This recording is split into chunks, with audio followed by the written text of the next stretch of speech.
आप सभी का स्वागत है। जैसा कि लास्ट वीडियो में मैंने आपको कुछ ड्राइंग्स बनाई थी और उस ड्राइंग में हमको constraint define in dialogue box के दो ऑप्शंस की ज़रूरत पड़ गई थी। एक ऑप्शन ज़रूरत पड़ गई थी हॉरिजॉन्टल की और एक टेंडेंसी की। अब मैं इस वीडियो में आपको इसके जितने भी ऑप्शंस हैं उसको प्रॉपरली एक एक करके डिफाइन करके बताऊंगा कि आखिर इनका यूज़ क्या है, ये क्यों यूज़ किए जाते हैं। और मैंने जैसा कि उस वीडियो में लास्ट वीडियो में भी आपसे डिस्कस किया था कि ये जो है कंस्ट्रेंट, ये इसको हम बोलते हैं ज्योमेट्रिकल कंस्ट्रेंट। और जो अभी तक आप कंस्ट्रेंट यूज़ करते आ रहे थे, ये कंस्ट्रेंट हमारा कहलाता है डायमेंशनल कंस्ट्रेंट। तो देखिए, डायमेंशनल कंस्ट्रेंट का क्या कॉन्सेप्ट होता है कि हम जब भी किसी ड्राइंग को बनाते हैं तो डायमेंशन के थ्रू उसको कंस्ट्रेंट करने की कोशिश करते हैं, उनको उसको ग्रीन करने की कोशिश करते हैं। ठीक है, बट कई बार ऐसा होता है कि डायमेंशनल कंस्ट्रेंट के थ्रू डायमेंशन देना या कंस्ट्रेंट करना काफ़ी डिफिकल्ट हो जाता है। ठीक है, तो उस केस में हमें कैटिया में एक सेपरेट एक ऑप्शन दिया है कि अगर आप डायमेंशनल कंस्ट्रेंट नहीं यूज़ कर पा रहे हैं तो आपके पास एक ऑप्शन है constraint defined in dialogue box, जिसको हम बोलते हैं ज्योमेट्रिकल कंस्ट्रेंट। आप ज्योमेट्रिकल रिलेशंस के थ्रू भी कंस्ट्रेंट कर सकते हो। तो ये जो ऑप्शन हैं आपको बहुत यूज़ आएंगे, बहुत यूज़फुल हैं। मतलब अगर आप स्केचर विथ कंस्ट्रेंट बनाना चाह रहे हैं और फास्ट बनाना चाह रहे हैं तो आपको ये ऑप्शन प्लस ये जो कंस्ट्रेंट हम यूज़ कर रहे थे डायमेंशन, ये तो यूज़ करना ही है और इसकी भी बहुत ज़रूरत हमको पड़ेगी। तो ये ऑप्शन अभी मैं डिस्कस एक एक करके आपको से करने वाला हूँ। अभी चलिए हम स्टार्ट करते हैं। तो देखिए, अभी सबसे पहला ऑप्शन जो मैं आपसे डिस्कस करूँगा वो करूँगा डिस्टेंस। देखिए क्या होता है, डिस्टेंस का क्या कॉन्सेप्ट है कि सपोज आपने एक लाइन ये ड्रॉ किया और एक लाइन में और इसके पैरेलली सपोज यहाँ पर ये ड्रॉ कर देता हूँ। अब मैं चाह रहा हूँ कि ये टू लाइन के बीच का डिस्टेंस हमें चाहिए। तो ये तो आप नॉर्मल कंस्ट्रेंट के थ्रू भी कर सकते हैं। तो इसमें कुछ ऑप्शन ऐसे हैं जिसकी हमें ज़रूरत पड़ती ही नहीं है। जैसे जिसमें जो फर्स्ट थ्री आपके ऑप्शंस दिख रहे हैं, डिस्टेंस, लेंथ एंड एंगल, इसकी ज़रूरत नहीं पड़ेगी। बट फिर भी मैं बता रहा हूँ आपको। आप क्या करेंगे, आप दोनों ऑब्जेक्ट को कंट्रोल बटन प्रेस करके सेलेक्ट करेंगे और जब constraint define in dialogue box में डिस्टेंस पे क्लिक करेंगे, आप देखेंगे दोनों के बीच में डिस्टेंस आ गया। आपको एडिट करना है, डबल क्लिक करके एडिट कर सकते हैं। क्लियर है। अब नेक्स्ट ऑप्शन है लेंथ। आप देख रहे होंगे लेंथ का एक ऑप्शन आपको यहाँ पे दिख रहा है। आपने इस लाइन का लेंथ लेना है, जो कि आप इधर से भी दे सकते थे, लेकिन अगर आप इसको सिलेक्ट करके constraint define in dialogue box में जाकर लेंथ पे क्लिक करेंगे तो इसकी लेंथ हो जाएगी। तो आप देख रहे होंगे कि ये तो हम नॉर्मल जो ये मेथड ज़्यादा बेटर है, बल्कि इसमें डायरेक्टली वो चीज़ हम अप्लाई कर सकते हैं, डायरेक्टली वो डायमेंशन दे सकते हैं। ठीक है। नेक्स्ट है एंगल। एंगल का क्या कॉन्सेप्ट है कि मान लीजिए आपने एक लाइन ये ड्रॉ किया, अब आप चाह रहे हैं ये टू लाइन के बीच में एंगल देना है, वो तो आप इससे भी दे सकते हो।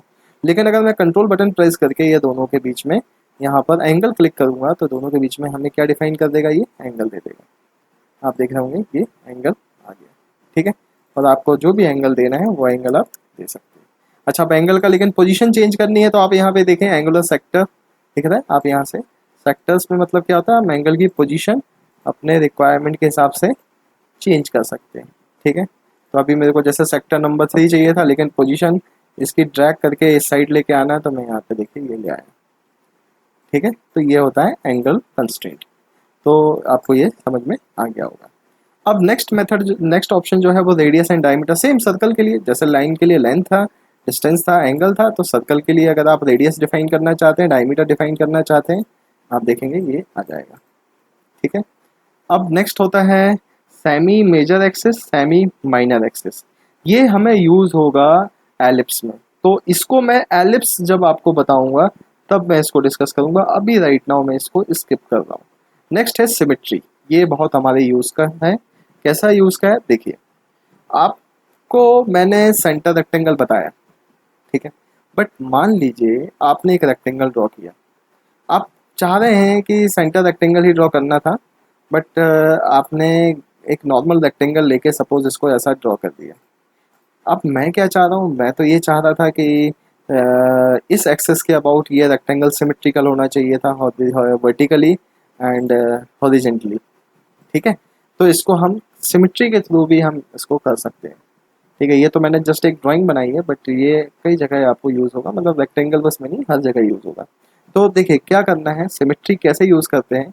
सबसे पहले आपको कंट्रोल बटन प्रेस करके आउटर टू ऑब्जेक्ट्स, वो ऑब्जेक्ट्स जिनको आपस में सिमेट्री रखना है, पहले उनको सेलेक्ट करना है कंट्रोल बटन प्रेस करके ही, और कंट्रोल बटन प्रेस करके ही आपको फिर बीच का वो एक्सेस डिफाइन करना है जिस एक्सेस के अबाउट ये सिमेट्री होगा। आपने आउटर टू ऑब्जेक्ट, फिर बीच में सेंटर एक्सेस जिसके अबाउट सिमेट्री चाहिए है, फिर constraint define in dialogue box में जब आप सिमेट्री पे क्लिक करेंगे आप देखेंगे सिमेट्री कंडीशन कंसीडर हो गई। अब देखिए इसमें एक बात बताता हूँ, मैं इसको मूव करूंगा वो भी मूव होगा साइड, जो ये वाले साइड का जो ऑब्जेक्ट था वो भी मूव हो रहा है। क्यों? क्योंकि दोनों के बीच में सिमेट्रिकल कंडीशन अप्लाई हो गई है। सिमिलरली अगर मैं ये भी चाह रहा हूँ कि हॉरिजॉन्टल एक्सेस के अबाउट भी सिमेट्री हो जाए, तो मैं कंट्रोल बटन प्रेस करके अगेन आउटर टू ऑब्जेक्ट्स पहले, फिर बीच का एक एक्सेस सेलेक्ट करूंगा और फिर यहाँ पर क्या क्लिक करूंगा, सिमेट्री। तो आप देखेंगे क्या हुआ, ये पूरा ओवरऑल सिमेट्री हो गया और ये सेंटर रेक्टेंगल जैसा ही अब बिहेव करेगा। ठीक है। कई बार ऐसा भी होगा कि सपोज आपने एक सर्कल ये ड्रॉ किया हुआ है, आपने सर्कल को एक रेडियस दिया हुआ है, रेडियस सपोज मैं यहाँ पे 15 दे देता हूँ। अब मैंने एक सर्कल मैं चाहूँ तो इस सर्कल को मिरर कर सकता था, मिरर कर सकता हूँ, लेकिन मान लीजिए आपने मिरर नहीं किया और आपने क्या किया, एक सर्कल ऐसे ही सेम रेडियस का ही सर्कल बनाया है 15 पे। अब मैं चाह रहा हूँ ये वाले सर्कल से ये वाले सर्कल के बीच का जो डिस्टेंस हमको डिफाइन होना है वो डिस्टेंस होना है 90। तो अब मेरे को क्या करना है, मेरे को तो ये चाहिए कि 45 इधर से इधर का डिस्टेंस 45 से 45 मतलब हाफ हाफ मेंटेन हो जाना चाहिए। तो एक ऑप्शन तो है कि आप ये एक्सेस और ये सेंटर पॉइंट सेलेक्ट करके ये दोनों के बीच में डिस्टेंस दे सकते हो 45, या फिर एक ऑप्शन जो मैंने आपको बताया, आप आउटर टू ऑब्जेक्ट सेलेक्ट करिए और बीच का एक्सेस सेलेक्ट करिए और फिर दोनों के बीच में क्या अप्लाई करिए, सिमेट्री। लेकिन देखिए जैसे ही सिमेट्री अप्लाई किया तो बोल रहा है कि दोनों में से कोई एक रेडियस दीजिए। सिमेट्री मीन्स सिमिलर, मतलब आपका यहाँ पे रेडियस 15 है तो वहाँ पे भी रेडियस 15 ही रहेगा। क्लियर है? तो वो ऑटोमेटिकली ओवर कंस्ट्रेंट भी कर देता है कुछ डायमेंशंस अगर उसको लगते हैं कि हमें ज़रूरत नहीं है। ठीक है, तो ये होता है हमारा सिमेट्री। ठीक है।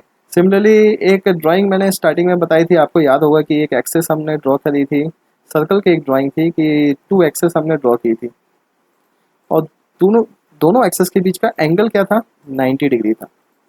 और मेरे को इस 90 डिग्री के एंगल को क्या करना है, हाफ हाफ कवर करना है, 45 ऊपर 45 नीचे। तो हमने एंगल देके 45 उस टाइम कवर किया था, बट अगर हम कंट्रोल बटन प्रेस करके आउटर टू एक्सेस पे बीच का ये एक्सेस सेलेक्ट करेंगे और यहाँ पे सिमेट्री देंगे तो ये ऑटोमेटिकली हाफ हाफ हो जाएगा। क्लियर है? तो आई थिंक आप सिमेट्री आपको बहुत अच्छे से समझ में आ चुका होगा।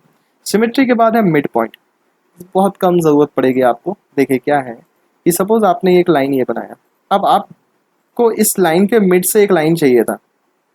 मिड पॉइंट ये आपको शो करता है, जैसे ये लाइन का एंड पॉइंट आपको दिख रहा है ऐसे ही लाइन का ये मिड पॉइंट आपको शो करता है, बट इनकेस आप मिड पॉइंट मिस कर दिए, आप मिड पॉइंट नहीं पिक कर पाए, तो आप चाह रहे हैं कि ये लाइन जो है इसका एंड जो है इसके मिड पॉइंट पे हो, तो आपको क्या करना है, आपको कंट्रोल बटन प्रेस करके एक इस ऑब्जेक्ट को फिर देन इस मिड पॉइंट को पिक करना है और यहाँ पे क्या क्लिक करना है, मिड पॉइंट। तो आप देखेंगे ये क्या होगा, उस लाइन के मिड पॉइंट पे आ जाएगा। अब आप यहाँ पे देख रहे होंगे एक बात कि ये जो लाइन है ये अपनी पोजीशन पे था, ये लाइन ने अपना लेंथ चेंज किया। ये इस वजह से क्योंकि इसको आपने डायमेंशन ही नहीं दिया है। आप इसको डायमेंशन दे दीजिए तो ये लाइन अपनी पोजीशन पे ही रहेगा। फिर हमें क्या करना पड़ेगा, फिर उस केस में फिर क्या होगा, जो सेकंड ऑब्जेक्ट है जो कंस्ट्रेंट नहीं है, देखिए इसकी पोजीशन अभी फिक्स नहीं है, ये तो फिक्स है, ये अपना मिड पॉइंट अब शिफ्ट नहीं कर सकता। तो अब क्या होगा, जब आप इसको सेलेक्ट करेंगे और constraint define in dialogue box में जाके मिड पॉइंट क्लिक करेंगे तो इस ऑब्जेक्ट को अपनी पोजीशन को चेंज करना पड़ेगा। तो ये होता है मिड पॉइंट, ये इसकी ज़रूरत आपको ज़्यादा नहीं पड़ेगी।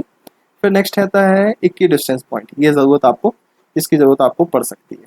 कैसे, देखिए सपोज मैं एक स्क्वायर या रेक्टेंगल बनाता हूँ। अब मेरे को इसके बीचों बीच एक सर्कल ड्रॉ करना है, तो मैंने इधर पे एक सर्कल पिक किया। अब मैं चाह रहा हूँ कि इस सर्कल का centre horizontally and vertically equal distance पे हो चारों ऑब्जेक्ट से, मतलब ये डिस्टेंस बीचों बीच हो, ये और हॉरिजेंटली भी क्या हो, बीचों बीच हो। तो आप इसमें क्या करेंगे, इक्वल डिस्टेंस, इसमें सिमेट्री काम नहीं करेगा, सिमेट्री काम करता है एक्सेस के साथ।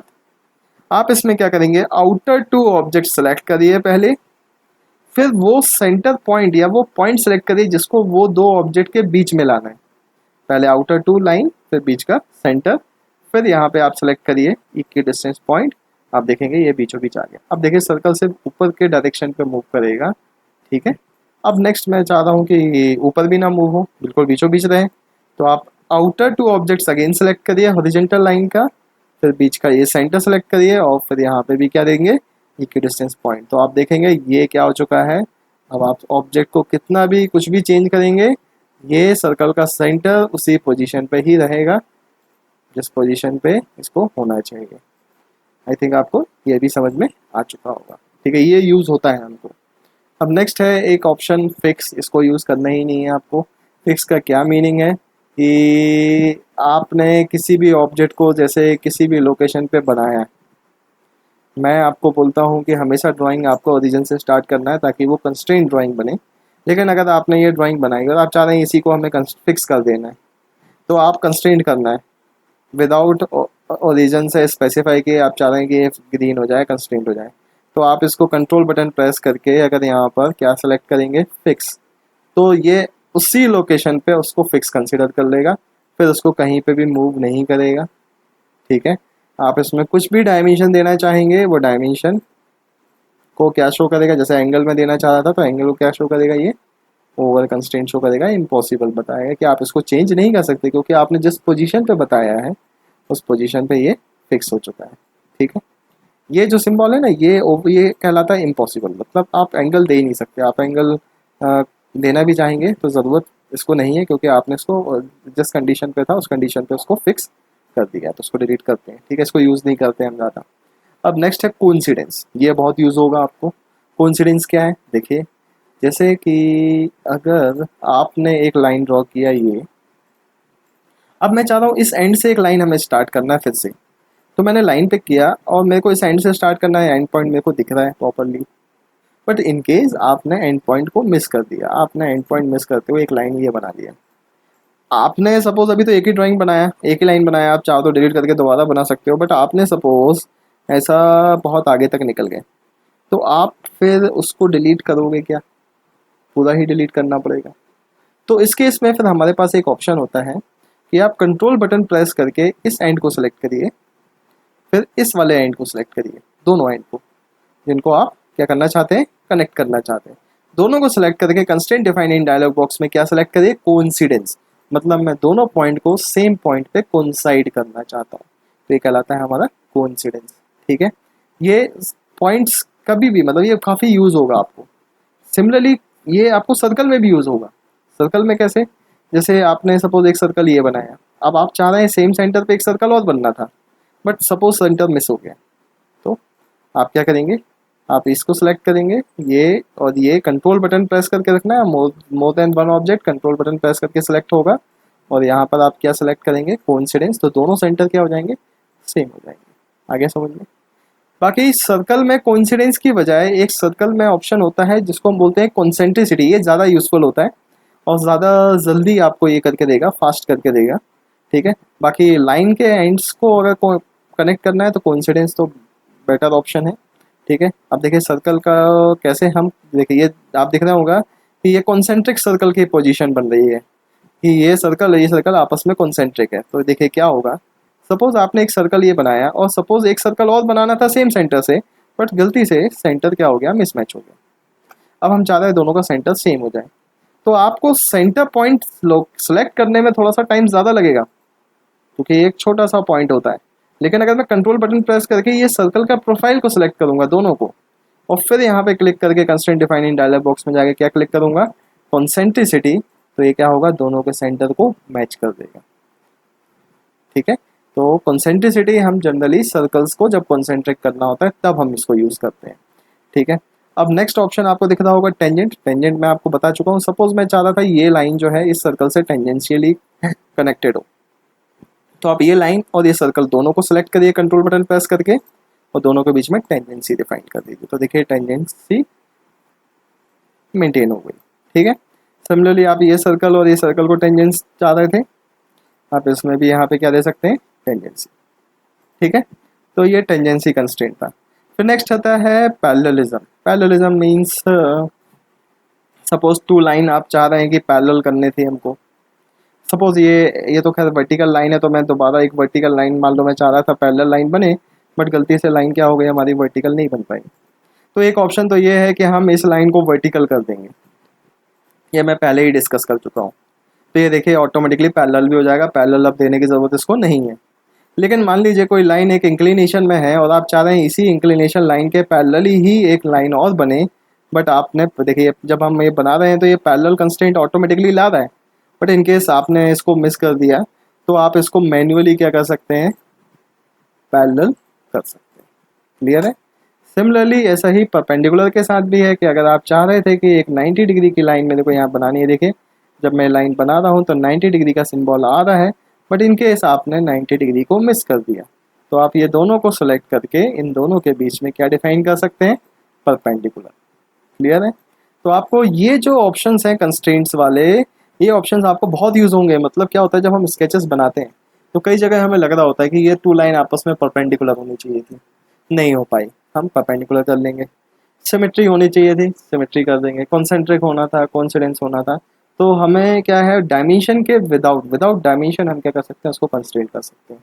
तो अभी आगे से जो हम ड्राइंग बनाएंगे उसमें हम कंस्ट्रेंट डिफाइनिंग डायलॉग बॉक्स के भी टूल्स यूज़ करेंगे, डायमेंशन कंस्ट्रेंट जो है उसको भी यूज़ करेंगे, ताकि हमारा ड्राइंग क्या होगा, काफ़ी फास्ट बनेगा, ईजिली बनेगा। ठीक है? तो आगे हम और भी एक्सरसाइज की भी प्रैक्टिस करेंगे और भी कुछ टूल्स अभी आपको सिखाएंगे। अभी के लिए इतना ही। Thank you.